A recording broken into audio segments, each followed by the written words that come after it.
Good morning, good afternoon, good evening, whenever you happenstance into this truth bomb riff. It is, I guess, Tuesday? Yes, Tuesday, It's April April Fool's Day, 2025. Fool's Day. And April Fool's Day, Patrick. yeah, happy St. Patrick's Day to you, my friend. Yeah, yeah, And yeah. hopefully, I'll be taking some of that good fortune into this dialogue because there's probably few people on this in this country that I respect more than this gentleman that's right above me on my screen. Gentleman by the name of Marc Dann, former Attorney General of the great state of Ohio. He's in private practice. I'll go into a little bit more detail in this dialogue about his background, but this conversation is in service to providing the audience out there and all of those that are watching this that I can get this to understand that there are people in our system and our network that know how to fight back, that have a career of being able to do the good work. And Marc Dann is probably one of the premier examples of this that I've come across in my experience. And Marc, we live in some pretty turbulent times. And I think I want to just start the conversation just to kind of get to know you a little bit about a little bit in terms of, what created who you are and how you have arrived at the sort of capacity, the perspective, the ability to do what you do, because nobody just comes out of nowhere. Everybody always has a journey. And you're from the great state of Ohio. Don't know if you were born there. I do know that you Yeah. went to the University of Michigan, but if you could just kind of, from the outset, just give me a little bit of perspective of your upbringing and what the state of Ohio is in the Cleveland area. Give us some sort of insight from your experience. Well, first of all, Patrick, I don't tell you this enough, but I appreciate and respect your dogged determination to tell the story of how corruption has really rotted the American economic and political system. And you're just amazing in your unbelievable persistence through years and years of many people would have given up long before you have, and I don't know that you ever will, and I hope you don't, because what you do is of great value, and the broader the audience, I think the better that will be for the country and for everybody else, so thank you, first of all, for continuing to believe in me, and in believing in what's, in that at the end of the day, that if you do what's right, that we can win. And I do believe that. And it does seem like hopeless, difficult times. When Trump was elected the first time, I was able to have the Reagan talk with my kids and my family. That we got through 4 years of Reagan. We thought it was the end of the world, and we got through to the other end, and it wasn't. In retrospect, it wasn't so bad. Certainly, looking at it from today's perspective, I wasn't able to have that same talk with my family this time. And so it's very troubling and very concerning, and we we all should be in a state of heightened concern and panic and focus. Those of us that are fortunate enough to have the skills and the experience and the resources to be able to fight, and to raise concerns and to articulate those concerns. I think it's incumbent on every single American patriot to rise up at this time in history to do that. And I continue to be not necessarily surprised, but disappointed in the number of institutions and individuals who I've respected over the years that have decided not to do that in this circumstance, including many in the leadership of the Democratic Party. Um, Patrick, it's a long story that got me here. I have a lot of gray hair, as you can Can I see. insert But something real yeah, quick yeah, to yeah, yeah. okay? Well, first of all, I just want to say thank you, and it means the world to me. I've been the most fortunate guy ever because I've been able to pairing my interests, from what I've studied and everything else, but into a career as a producer that led me on this journey that led to Marc Dann's revelations, which the audience you have to be able to wrap your head around this information. You can find it at thecon.tv. It's free. but it reveals the largest criminal conspiracy and cover up in history that never ended. That Marc Dann played a critical role at proving to the world of what should have happened and what he actually executed in the state of Ohio, but that didn't. That's led us to this monumental train wreck. But I want to reset this before you go into the Democratic Party, because look, I know this history somewhat as an outsider of the great state of Ohio. I mean, Cleveland itself was the centerpiece of the American exceptionalism by way of the unbelievable innovation that came from the Industrial Revolution that took place. That was probably the centerpiece of our power, and you had all of the most powerful, let's just call them oligarchs of their time, but that emanated out of Cleveland. Obviously, in its first generation, when you think about Rockefeller, you think about Carnegie, you think about the industrialization and all of those incredible innovations that came out of the Midwest that would ultimately become the Rust Belt. And one of the undercurrents that I recall having a great degree of fascination with was, quite frankly, organized crime, which played a large role in this arena as well. So you were born in this DNA, and I believe you come from Youngstown. Is that correct originally? No, but I lived in Youngstown for about 21 years. So I grew Okay, up in I grew up in well a couple of places, but primarily grew up in Cleveland, and still now I still live in Cleveland. But raised we raised our family, my ex-wife and I, in Youngstown. That was her hometown, and I represented the Youngstown area in the Ohio Senate, and that's where I was when I was elected Attorney General in Ohio. So I have a strong connection to the Mahoney Valley and to the and to its history and to its and I think to its unique strengths. And which helps me, and it's, by the way, an area. My Senate district was one of the most Democratic Senate districts in the country, particularly for a person who wasn't of color. And it is now a 20% Trump index district. interesting. Just less than 20 years later. Yeah, Um, uh, because of what? Because of the because of exactly what we've witnessed. So right. So you have I got to see that up close. right. So I just want to plant Yeah. these three seeds, and I'm gonna let you riff on this because Okay. I remember in Youngstown the story of Traficant, and look again, organized crime has always been there in the midst of Ohio, and I'm very familiar with former Congressman Kucinich and Senator and presidential candidate, and some of his stories from early on, particularly in the 70s, it relates to corporations acting similarly, quite frankly. But you have all of these sort of mechanisms. Can you tie that together based on Yeah. how you grew up within this and how that forged your career? Yeah, well, I've had some great role models and mentors over the years, and I've also, grown up in what's the proverb? May you live in interesting times, and I believe I've been fortunate to do that. So growing up in Cleveland, Dennis Kucinich, when I was in high school, was mayor, and so I got to watch that up close, both his rise to power in taking on the corporate elite of this community, which had dominated Cleveland government, politics, culture, and civics for 150 years, since, as you mentioned, John D. Rockefeller started his career here in Cleveland. We had great industrial oligarchs of the 19th century, here in Cleveland in the early 20th century, who were also, unlike the current set of oligarchs, also incredible philanthropists who built a foundation.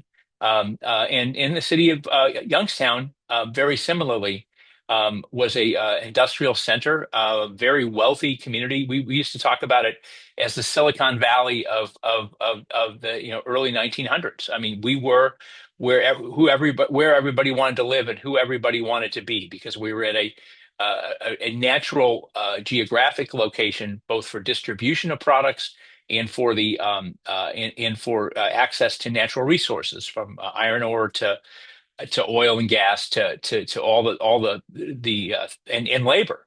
And amazingly, Ohio was a great destination for immigrants from all over the world who built that industry.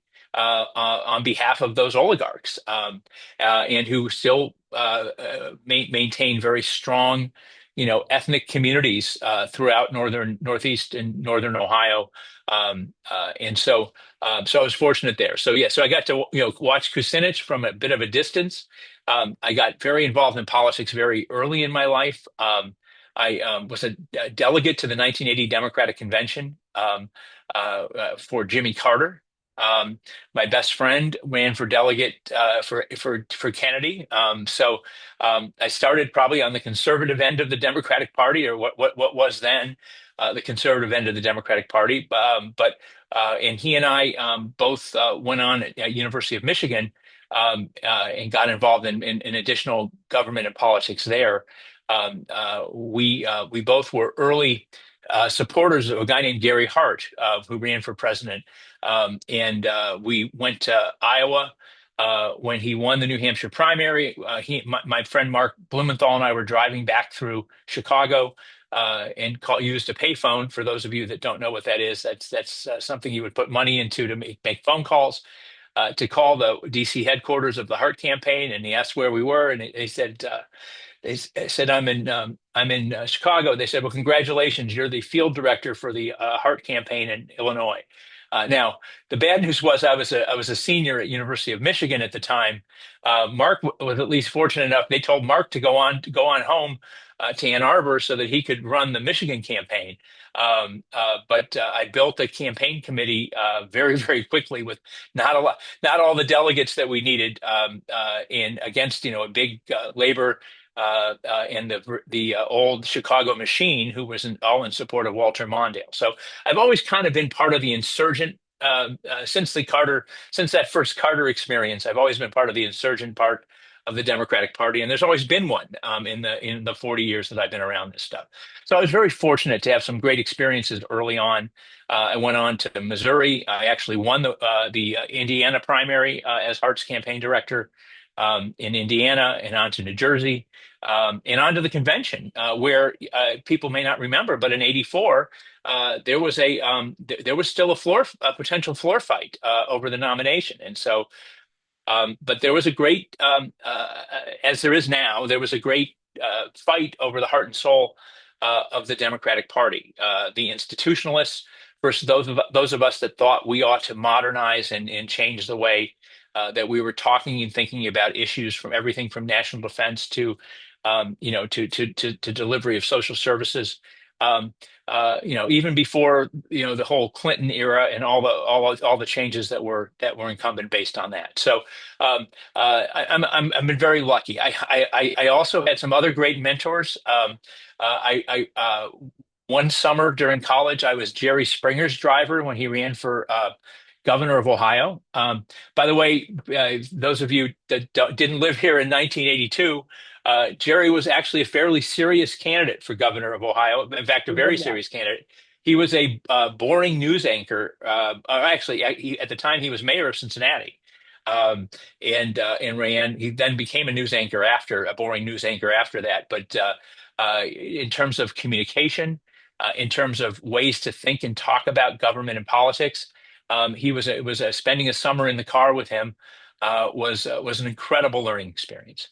I then became the next summer of college, I became Sherrod Brown's worst driver ever. I was the first day on the job. We went to a meeting in downtown Cleveland, and I was a little bit naive about the parking rules. And we came down after, literally on my first day, the car was towed. Um, uh, uh, but spending time with Sherrod and again, I mean, Jerry Springer was a great political mind.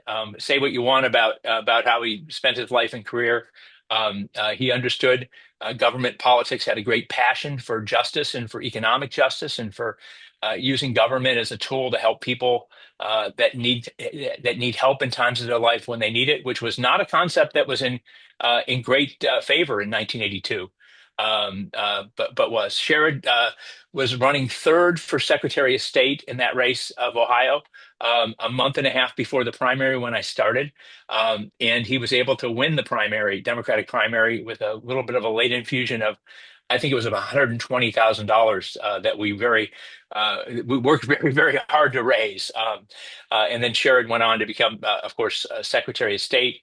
And after being briefly swept out in the Newt Gingrich election, onto Congress and to the U.S. Senate. So again, another great political mind. And chairman of the Senate Banking Committee for how long? Yeah, yeah, but not long enough, Well, Patrick. I mean, apparently, yeah. there was a guy that understood that what they were there for was to represent the people that elected them, not the people that put money in their campaign committee. And I've been amazed, because I was fortunate. Jerry was not a traditional politician. Sherrod was not a traditional politician in the sense that he never prioritized, or very rarely prioritized, the interests of the donor class over the working class. Even back when that was not fashionable at all, and when all the stakes were much lower and much less harmful. During Sherrod's campaign, I met a guy named Charlie Brown, who was Sherrod's brother. Charlie went on to be elected Attorney General of West Virginia.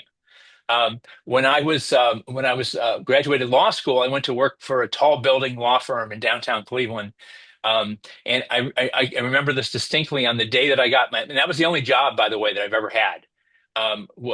Job, job. Yeah, I got my business cards, and looked at them and called my wife at the time and said, "I don't think this is me." And she said, "Well, as a matter of fact, I just got a call from the Charleston Gazette." She was a journalist. Charleston Gazette was an incredible, crusading, populist newspaper, Wow. one of the best locally owned newspapers in the world, actually, in the country for sure. Owned by a guy named Ned Chilton, who was just a patriot who loved West Virginia, who spoke truth to power, and empowered his reporters to do that. And she goes, "This is a great opportunity for me, but I know you just graduated law school, and you were hoping to make some money." So well, I said, "Well, call him up." Actually, Charlie called me first, said, "Would you come down and run my campaign for AG?" And so then Alyssa called the Gazette, and I said, "Well, Charlie, if the Gazette hires Alyssa, and I don't know if he had anything to do with it. I don't think he did, but that we'll come down there." So we moved to West Virginia for a couple of years, after running Charlie's reelection campaign. So there was a time when Charlie was the Charlie was the Attorney General of West Virginia, which is just across the Ohio River, of course, from Ohio, and his brother Sherrod was the Secretary of State of Ohio. Charlie was a populist, crusading attorney general, my role model for what I wanted to do when I was AG. Unfortunately, I followed his path in too many ways, but he was an incredible populist that could only exist in a state like West Virginia at the time. And when the campaign was over, he made me the antitrust director for the state of West Virginia.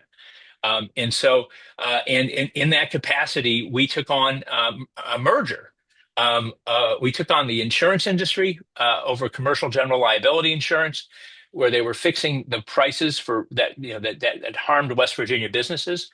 And one of the very first multi-state AG investigations that we became a leader in that process, and I got to know AG, again, crusading AG staff members from all over the country, working on that case. We brought our own case against both the ice industry in West Virginia, where they were fixing prices and driving competition out. Mainly, getting back to your point, by use of force through some of the organized crime elements in West Virginia, and took on a merger of a Pittsburgh company called Koppers, that was the largest manufacturer of wood additive. And wood additive, West Virginia wood is of generally lower quality than other woods around the country, and so the industry, the logging industry in West Virginia would be disproportionately affected if the price of the treatment chemicals for wood treatment went up, and so we had a good basis and challenged the merger. I'm actually working on a case now with the other one of the other young lawyers that was in that office with me, and this was before computers really and electronic discovery. We came down one Saturday, and there was a semi truck full of documents parked outside of our office. And we went in and got a hand truck and unloaded literally a semi truck full of documents that we then made our best efforts to review. Uh, uh, and we didn't have a lot of other help, but I learned, yeah, Can yeah, I insert something just real quick to yeah, that? yeah. Okay, so that reminds me of one of the most compositely profound experiences I've had on this journey so far in making the con is in investigating and researching Ferdinand Pecora, because at that time period, as you well know, but the audience writ large might not know, Ferdinand Pecora was put in a position following the Great Depression to do the investigation to find out what caused the Great Depression. And what he and a relatively understaffed group of assistants were able to get inside the vaults of some of the main players on Wall Street, like Citibank at that time and some others, and they did what you just did. That's remarkable, because I think of that I mean, what we have is so easy in comparison to something like that. And just he recalibrated the entirety of the United States for the next 70 years as a result of being able to dig into the evidence. But here you are Yeah. doing it. Wow, what an amazing experience, Mark. Yeah, so I was very fortunate. I wanted to raise the stakes, so I actually was recruited to California to run the Attorney General's race out there. So it was and of course, living in Ohio and West Virginia, I thought, well, it was the District Attorney of San Francisco versus the District Attorney of Los Angeles. What I didn't understand at the time that was that San Francisco was about 1/10 the size of Los Angeles. I learned that very quickly when I went out there. My candidate Arlo Smith was up against Ira Reiner, who was a very well-known prosecutor in Los Angeles, who actually and this was ended up being his downfall at the end of the campaign, prosecuted the McMartin preschool case, and we were able to beat him as an underdog in the primary. And unfortunately, in a bit of a wave election in 1990 for the Republicans, we lost. Actually, I was the original election denier, because I then waved into the California bar and spent the next 2 months litigating. That's how close it was. We won on election night, and lost on the absentee ballots, which was truly, the Trump folks act like that was just new, that those kind of things, but that was new then. Mail-in voting in California was literally just started, and the Republicans figured it out a lot faster than we did. But I was challenging ballots in California courts for the first half of 1990. And so again, Arlo was a straight as an arrow guy. We were always underfunded. We were not fortunate to have um, uh, the the backing of the large corporate community of the state, which was based in Southern California primarily. But he was determined, and he was a great, really truly great candidate and human being. And I was fortunate to have the chance to work with him. On that ticket with us was Dianne Feinstein, running for governor at the time. We all lost. Well, she lost anyway, to Pete Wilson, at the time. And so we met, I met some just incredible, again, another person I got to spend that kind of time with. Jerry Brown was the state party chairman at the time. So I got to know him a little bit in that capacity, and learned that you can be weird and crazy and still persist in politics for years and years and years, and he did. I reminded him of that when we were both attorneys general at the same time, years later. So again, I just good luck in being in the right place at the right time. I got to, people that were willing to challenge norms, and to challenge and to work outside of the usual party discipline and structure, and so forth.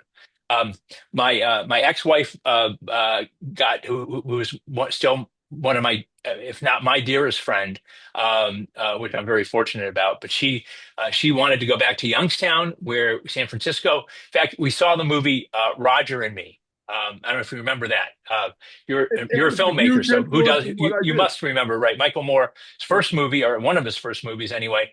We went to a theater in San Francisco after a fancy dinner and saw Roger and Me, and she looked at me and I looked at her and said, "We don't belong here. We belong in Youngstown," which is where her family was from. So we moved back to Youngstown. I went into law practice with her ex-boyfriend, a guy named David Beatrice. David just recently left. He was the Mahoney County Democratic chairman for many years. Wrote memo after memo after memo to the state and national Democratic Party, explaining how they were screwing themselves, and in their tactics and their strategies, and how they were, and the emphasis that they had in their, all the things that we're going to have to do to rebuild the party. Dave Beatrice was telling the state and national Democratic Party for years before, and I have the memos. I mean, actually, they were, they were, Wow. we were part of the reform group of the Democratic Party in Youngstown. Can I I ask was, you a quick question? yeah, I'm yeah, so sorry to interrupt, but yeah, yeah, I'd be remiss not to ask this question, considering yeah, that I also know you're a football fan, and a yeah, season ticker of the incoming number two pick Cleveland Browns, of course. yeah, yeah, Uh, the DeBartolos in Youngstown in San yeah, yeah, Francisco. Did you swim yeah. in those circles at all? Yeah, well, I knew him. In fact, I knew him well enough that when we were in San Francisco, and I arranged for my candidate to meet them at a 49ers game. I knew that you should wear a suit and tie to the game, to meet them. He thought I was insane, but everybody in their box was in a suit and tie, at the game. So Youngstown is a very, old school kind of a place. So I got to know them. There were actually two kind of oligarchs of the Mahoney Valley. One was DeBartolo, and they were both shopping mall magnates. The other was a guy named Cafaro, and they both had family businesses, all self-financed, by the way. No Wall Street money in this at Interesting. all. Interesting. And they refused to, for a long time, until the younger generation took over in the DeBartolo, and I think still in with the Cafaros. They refused to ever borrow money ever, from anybody. They self-financed, and they owned hundreds of shopping malls, both families around the country. So it was a unique place in that way. And they both had, they both played an outsized role in local politics, as well. Again, in a much more like our current times, where the corruption was a little bit more transparent, than under the table. But politicians often did the bidding of those folks, and it was what it was. And I did my best to navigate those things. Look, when Hale Boggs was the minority leader of the U.S. House, and he said, if you can't eat their food, drink their booze, and spend time with their women, and not vote against them in the morning, you don't belong in the U.S. Congress. And so, that's kind of was my guiding light in how, I approached politics. I didn't want to. I wanted to win. I wanted to be a winner, and I ultimately was fortunate enough to be able to do that. And but to win, you need money. You need to play the game, but you also need to remember who the hell you are, and what brought you there, and who you're there for, at the end of the day. And obviously that led to disappointments from time to time from some of the people that contributed money. But I was willing to sustain that if I needed to. And at some point when I was Attorney General and I needed some friends, I didn't have any friends left, because of that. But again, things happen for a reason, and there we were. So eventually, I got the bug. I ran for I ran for state senate in 2000, and I lost to a 25-year-old kid who never had a job. His name was Tim Ryan. Tim then became a congressman, and then was our most recent, or prior to he was our 2022 candidate for U.S. Senate. And frankly, he run a better campaign. I think he might have won, but he came very close actually to prevailing in that race. Um, and so creating JD Vance for us, who was his opponent during that campaign. Wait, Um, I and didn't catch the correlation to where he created JD Vance. that was his opponent. Oh, sorry. Yeah, yeah. So Vance was the Republican nominee in that race, and we didn't quite know how odious he was at the time, but we had a pretty good idea. Um, Did you know he and was connected to Peter Thiel at the time? We did. Okay. A lot of the money for that, and his Trump endorsement in that race was the result of that relationship. Um, anyway, so we learned a little bit there. Actually, one of the largest fundraisers in the state, my ex-wife and I had for Tim right before that election. So I was proud to support him. He would have been a great senator. He may still be a great senator or governor someday. I hope he is. His mentor was a guy named Jim Traficant, who you referenced a little bit earlier. And one of the reasons I was not surprised at Trump and the success that he had is because I watched Jim Traficant both as a citizen and a constituent, and as a lawyer in a community, and as a candidate running side by side with Jim Traficant. One of the most important lessons in politics he taught me was that there was no reason at a political event that was long and boring that you couldn't substitute a little bit of alcohol in your coffee cup for coffee to be able to sustain those things. Uh, but watching him operate very, by the way, transparently corruptly during his time. And he was part of a culture of corruption that existed in the Youngstown area that my former law partner and I were part of helping to clean up to a certain extent. Certainly watched 120 lawyers and judges go to jail over the time that I was there. Saw the devastating effect of a community where the leadership was focused on their own enrichment at the expense of their constituents. And Traficant was as talented a communicator as he was. And if you look at old video of Jim Traficant and new video of Donald Trump, you will see huge parallels between the two in their rhetoric and their style and their professions of victimhood on behalf of those folks that were victims, because at the time that was going on, and it continued, of course, that the globalization of trade in the way that it was conducted from Clinton on, from the all started created an environment where the people who were proud, hardworking Americans lost the expectation that their children would have a better life than they did, and that literally watched the American dream crushed in front of my eyes. So the failure of the political leadership to modernize the industry and diversify the industry was kind of one aspect. I spent years watching politicians waiting for the steel industry to come back, and then watching the national the payoff to at that time corporate America that was part of the outsourcing of jobs all over the world from very, very hardworking, proud people who were able to make a good living, take care of their families, always paid their taxes, paid their parking tickets. I mean, those are the people that I live with. My kids were fortunate enough to grow up with in the Youngstown area, but they really and Traficant's ability and Donald Trump's ability to identify with those families and those disappointments was central to his election, to Trump's election in 2016 and in 2024. And now the solution that both of them offered were wrong. I mean, Traficant was just raping his congressional office. He was involved in he was, yeah.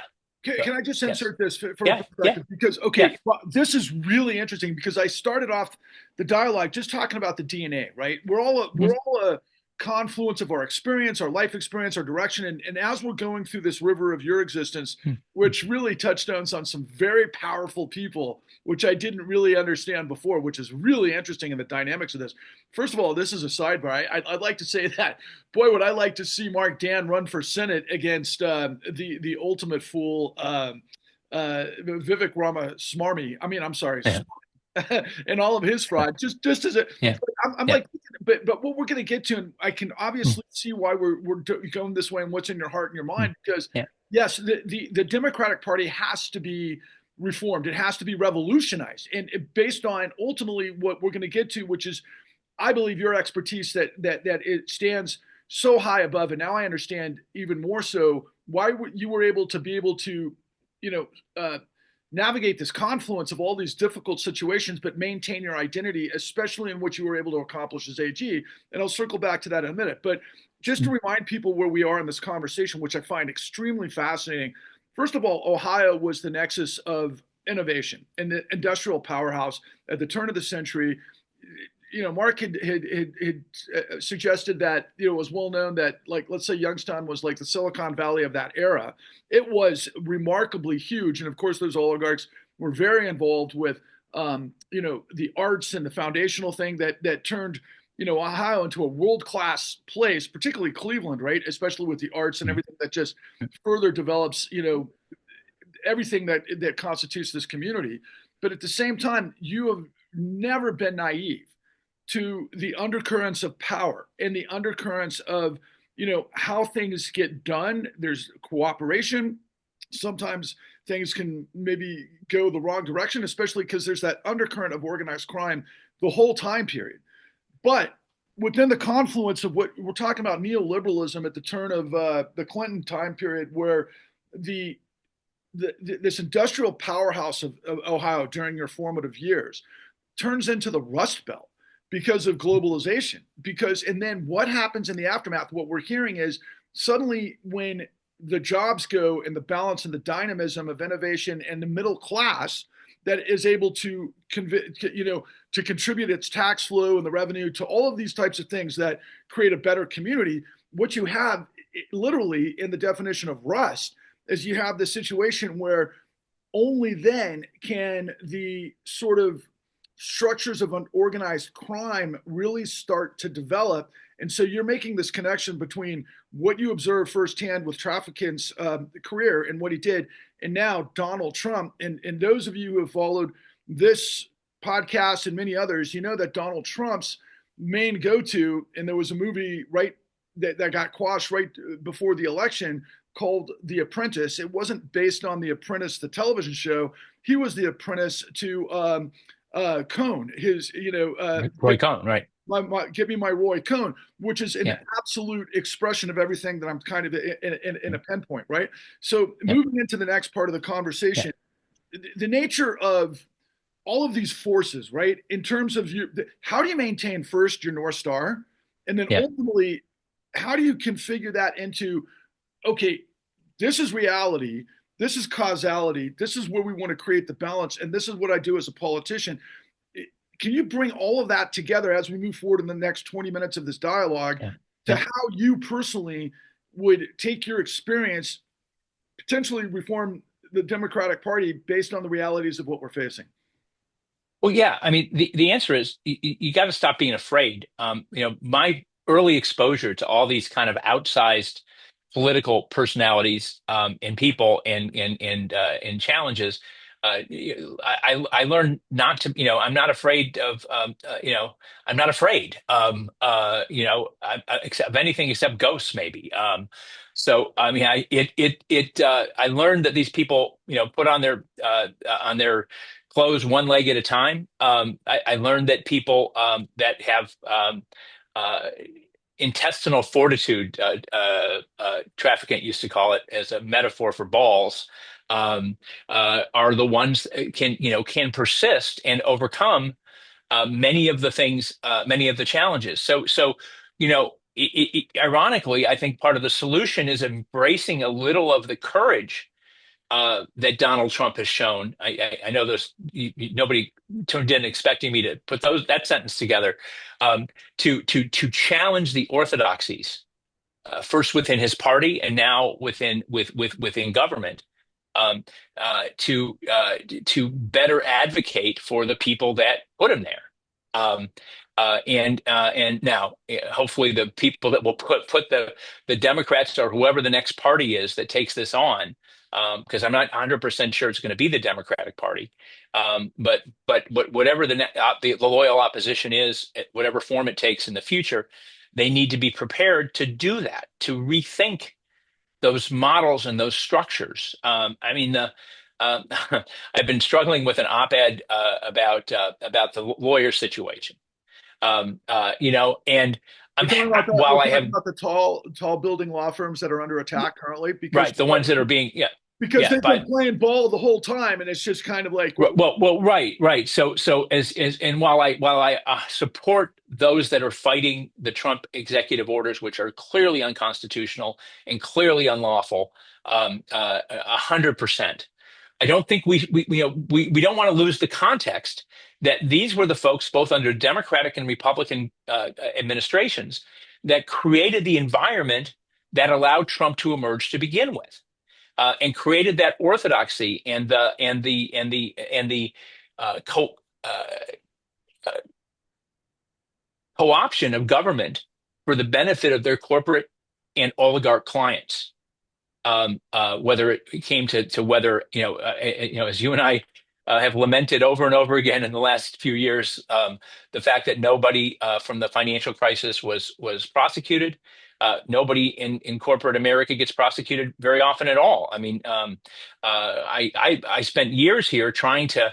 And we were fortunate that the current attorney general finally pulled the trigger and went after the first energy executives who engaged in the largest corruption scandal in Ohio history, and that's really saying something because we've had a very corrupt history in state government in Ohio. Continues to be very corrupt, but that was really an unbelievable at $90 million in exchange for billions of dollars in benefit to the largest public utility in the state. yeah. Those And executives to are my and to finally my being prosecuted. to Yeah, my to my understanding, their directive, a lot of it was built upon kind of the predicate of your investigations and what you revealed that we found.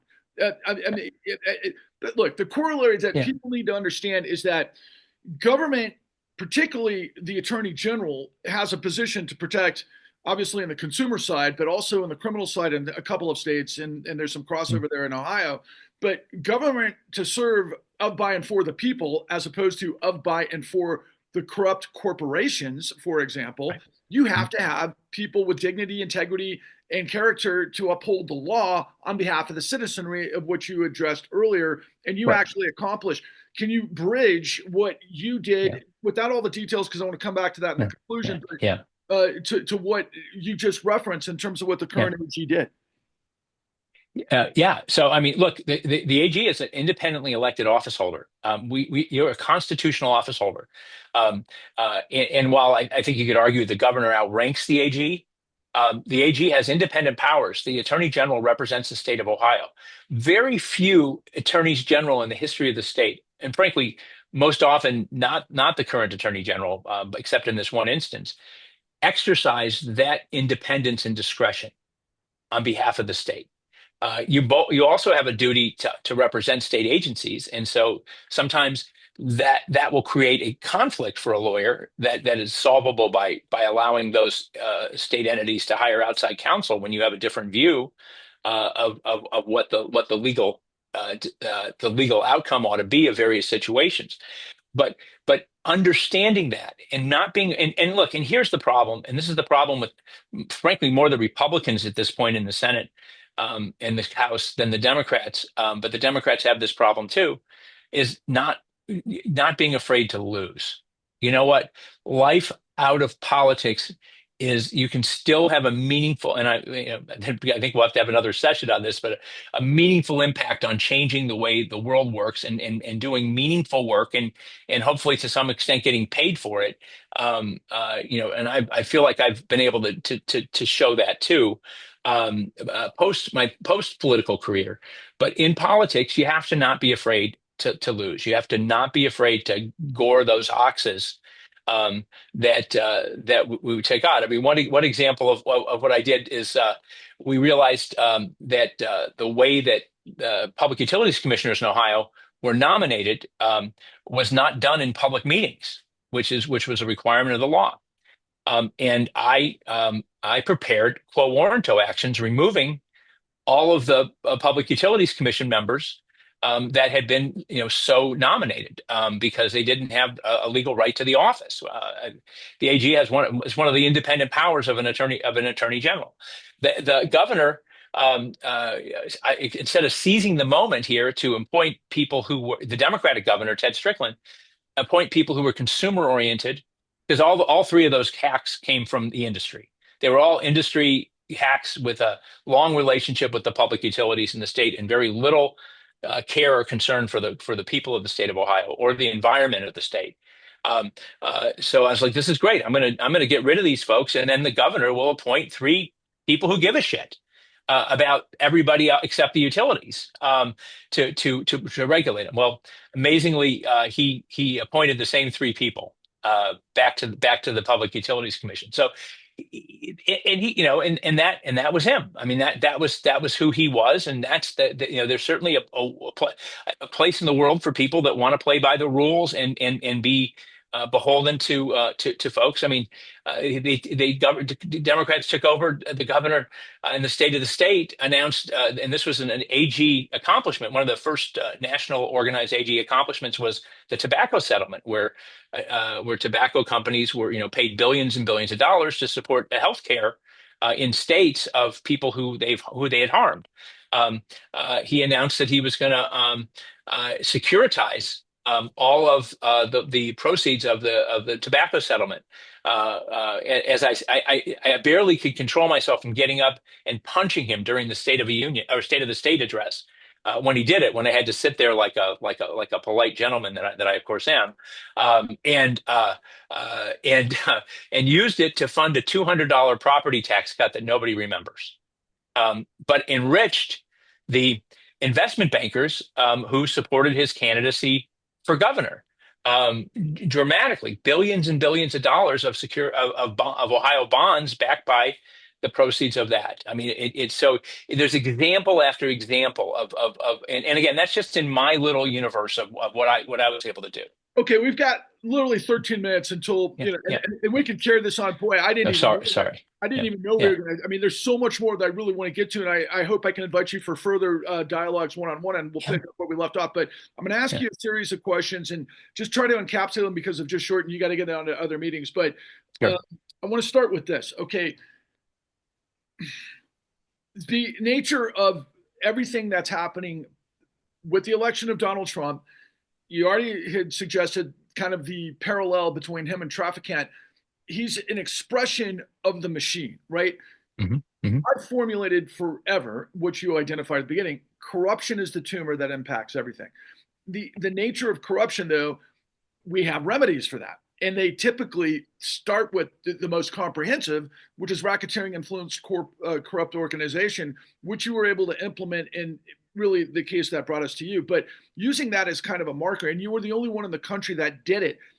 Your former governor Kasich was connected. He was at Lehman Brothers beforehand. Obviously, right. Was such a huge part of this, but you just basically, in a nutshell, showed the political constraints of how this thing works. And by the way, you represent pensioners, and the pensioners were targets of that particular, monumental destruction. But this is all what's created, MAGA, and you're right in the middle of it. So here's the series of questions. What, in the causality or the priority of the problems right now, especially as it faces the Democratic Party, how do you not prioritize, where do you put the notion of corruption in the context of reforming everything? Well, I think we have to first recognize that we as Democrats have been active participants in the corruption that brought Trump to office, and second, realize that Trump has taken corruption to a PhD level, of organization and having no fucks left to give. Absolutely is as shameless and devoted to corrupting the system for the benefit of he and his friends and the people. And he's a very insecure fella. The people whose approval he seeks, like Elon Musk and the other oligarchs, who were his. That's his model as people that are rich. Rich is success to him. It is everything. If to be an amateur psychiatrist, and so we need to become the party of law and order, and to rein all this stuff in, and to acknowledge that we didn't do our job, that we were too quick to bend to the will of the even in the Dodd-Frank bill that was passed after the financial crisis. Barney Frank and Chris Dodd were that bill started so much stronger than it ended up. It was amended and manipulated and fought, but it was one moment in the history of the Democratic Party of modern times where they really did hold the line, on establishing things that truly angered and embarrassed corporate lobbyists in DC. But it was such a rare example of that. But we got to get back to that. Okay, let We me got ask to you, get okay, Yeah, let me answer. yeah, Okay, thank you for because now we got 9 minutes. So the long yeah. and the short of it is, look, by the way, there was a loophole that I discovered just recently within Yeah. Dodd-Frank that enabled the Secretary of the Treasury to basically outmaneuver really the 1,200 pages of legalese that would prevent everything that took place during the Great Financial Crisis. Because during Trump one, they backdoored another 22 trillion in repo loans that nobody even understands what happened because of a bank run or a repo run with SoftBank in Japan, who was connected to Trump right now with crypto, which is interesting. But then you enabled what I continue to zero in on, the illegal usage of the Federal Reserve to basically go around Congress to provide trillions of dollars in liquidity to this financial system that continues to do what it does and by politicians on both sides of the aisle. So here's Marc Dann, a guy who's spent a career in politics, who's laid it all on the line, who's been the Attorney General of the state of Ohio, who implemented a RICO conviction of a relatively mid-level player that was basically, an example of the entire financial system that was involved with literally an $800 trillion global calamity. Okay. So Marc Dann has done something that nobody in the country has done. So he's a person that has the credibility, the integrity, and the character and the experience to have done what nobody in this country has done. That's what the people need to understand that are watching this. Marc Dann has done what no one has done. Not Elizabeth Warren, not Bernie Sanders, not AOC, not the front runners in this, so-called populist movement. Marc, let's just say millions of people in the next 7 minutes suddenly discover that Marc Dann, who just had the temerity to say, yeah, or whatever party replaces the Democratic Party, because the inference is that the Democrats have been so corrupt along the lines to enable the escape hatch of Wall Street to continue to control this country, very much like organized crime. Sorry, that's all loaded in a very short period of time. But you've got the opportunity to lead us forward. If you had the opportunity to lead us forward, what would that look like? Well, I mean, I think mobilizing, helping people understand what's going on. I mean, I think that's really important, to have leaders that are, again, unafraid to speak truth to power, whether it be political power or economic power. And we've been sorely lacking for those leaders. I mean, Chuck Schumer's decision on the budget bill, just a couple of weeks ago, was a prime example of that. At the end of the day, his Wall Street patrons just wouldn't let him pull the trigger. He knew what the right thing was to do, and the best thing to call them on their bullshit, is that. But they didn't. But to stand up, to continue to engage in fights, legally, to take on these powerful special interests, whether it's in civil lawsuits, whether it's taking on the government in seeking injunctions or seeking performance and adherence to the Constitution. Certainly, that's something to do. Helping to find and encourage new candidates that are willing to put themselves out there to do it. I have a friend who was in town. He's a documentary filmmaker like you, and because the Cleveland Film Festival's this week, and what he's working on now is a doc about people who stood up to power and whose lives then they ended up with death threats. One of the people he mentioned was that minister that during Trump's inauguration. Do you know that she had to move out of her house a couple of days after she gave that sermon, I did not know that. um, and had to have full-time security. Wow. People like Adam Kinzinger and Liz Cheney, who I agree with about nothing, but who again also chose to speak truth to power. And because of the nature of the information flow, the co-option of the information infrastructure by these same oligarchs who will continue to allow it to be bent to their political goals, mobilizing people to do things that they would never think of doing in their life. I have some unique sympathy for the January 6th folks who were manipulated by very smart people, foreign and domestic, I believe, but to commit acts that they would never ever have done in their lives. And it speaks to two things. It speaks to their level of frustration and disappointment with how elected officials have served them in the past, and two, and to the anger that they feel, but also to their vulnerability to being manipulated by charlatans like Trump, and by the cynical corporate folks that are using Trump as a vehicle to get done what they've been trying to get done since the 1960s, through the Powell memo, to downsize federal government so it won't get in the way of business. They've been manipulated by those folks. None of those folks will suffer when that happens. If the air is not pure, they'll find a place to live. They'll be okay. But the folks that they've manipulated will not be.